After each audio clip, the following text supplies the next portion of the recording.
ಹಳ್ಳದಲ್ಲಿ ಕೊಚ್ಚಿ ಹೋದ ಮಹಿಳಾ ಆರೋಗ್ಯ ಸಹಾಯಕಿ ಮೃತದೇಹ ಪತ್ತೆ.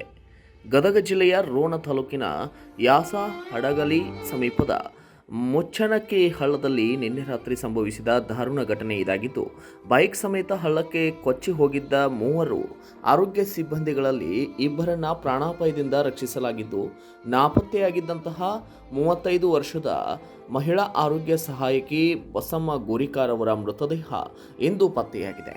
ಸಿಎಚ್ಒ ಬಸವರಾಜ್ ಕಡಪಟ್ಟಿ ಮತ್ತು ಆರೋಗ್ಯ ಸಹಾಯಕ ವೀರೇಶ್ ಹಿರೇಮಠ್ ಇಬ್ಬರು ಬಚಾವಾಗಿದ್ದಾರೆ.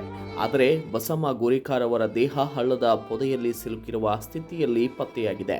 ಮೃತದೇಹವನ್ನು ಅಗ್ನಿಶಾಮಕ ದಳದ ಸಿಬ್ಬಂದಿಗಳು ಹೊರತೆಗೆದು ರೋಣ ತಾಲೂಕಾ ಆಸ್ಪತ್ರೆಗೆ ರವಾನೆ ಮಾಡಿದ್ದಾರೆ.